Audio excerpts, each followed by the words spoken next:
What's up, everybody on YouTube? I'm doing a little video here on the 2003 Dyna. I had the original engine, I put a stage 1 kit. I still got the original engine, but I had a stage 1 kit.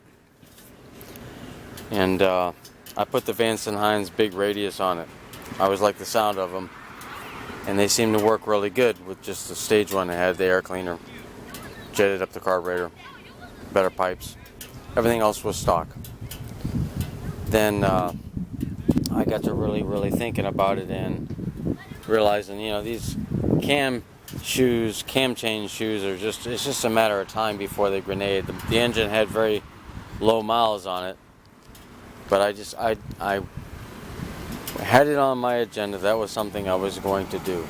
I was going to fix the cam chain guides. So what I did was I got with my local tech, Joe at Heavy Metal Motorsports, and he's just awesome. And we tore this thing down, checked the crank run out. It was only 2.5 thousandths. It was well within spec for gear drives, and I wanted a cam that wasn't going to be a super high twisting camshaft.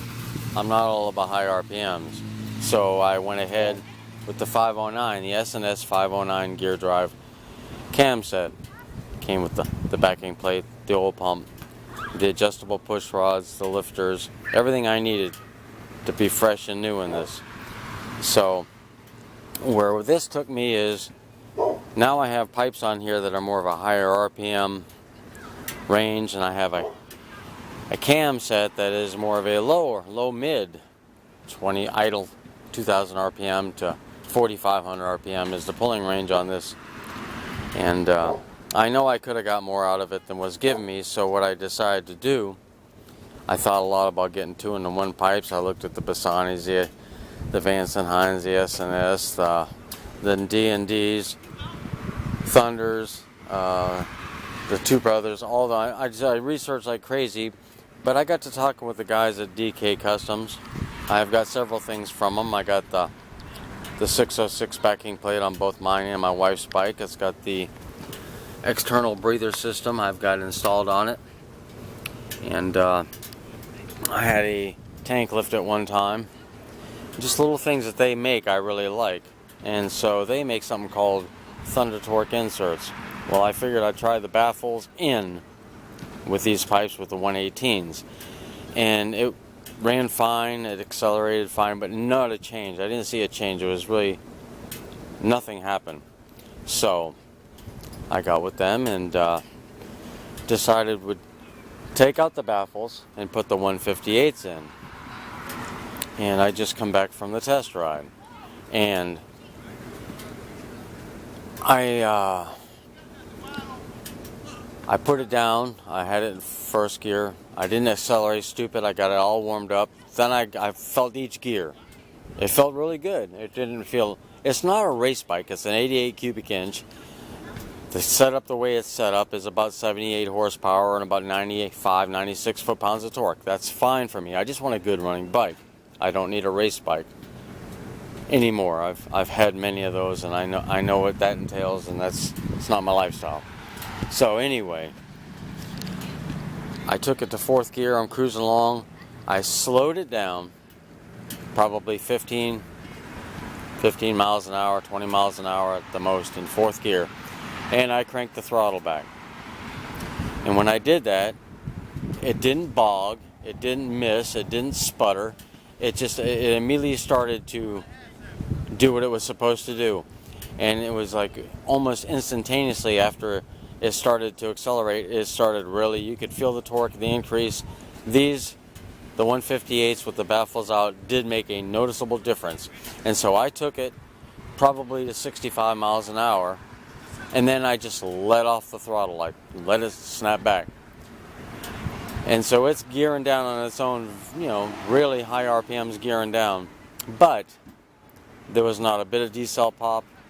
Everything worked just perfectly. So this is basically a kudos to DK Customs.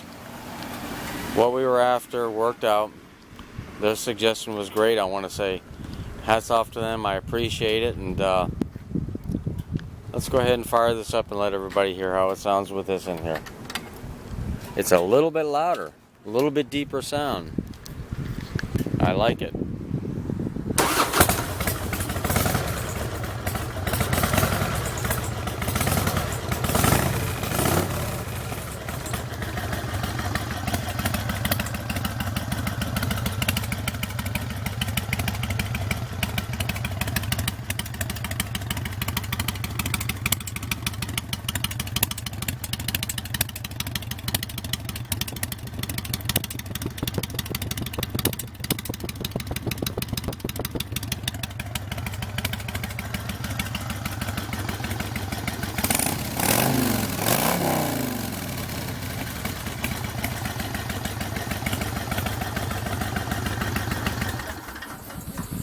I don't know if you could see the Thunder Torque inserts in the pipes. I tried to aim it at the right direction.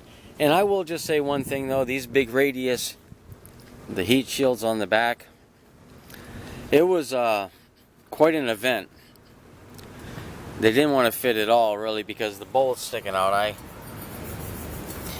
You have to bolt them in right near the ends. It suggests like an inch, half an inch to an inch. I got mine with the heat shields are probably an inch and a half in, 2 inches in, and they're right at the end of the pipes. But I actually had to cut, unless you're looking for it and you know what happened, I had to cut with my my side grinder pieces, probably a 4.5 by 2 or so inch piece out of the one, and 1.5 or 2 inch by the same out of the other, to get them to clear the bolts, because that was a downside to it. You can tell, if you can see that bolt right there, I actually cut the bolt off because it was sticking out like that and it just would not work.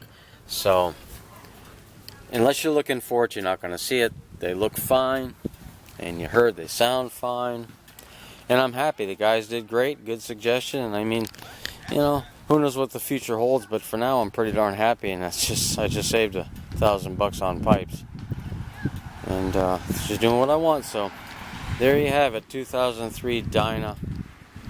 It's actually a Super Glide. I converted it, wide glide front end. I went through all this before. I got the new wheels I put on it. I put the new bars. Lots of little details to make it mine. That's what we do, guys. All right. Have a good weekend. Later.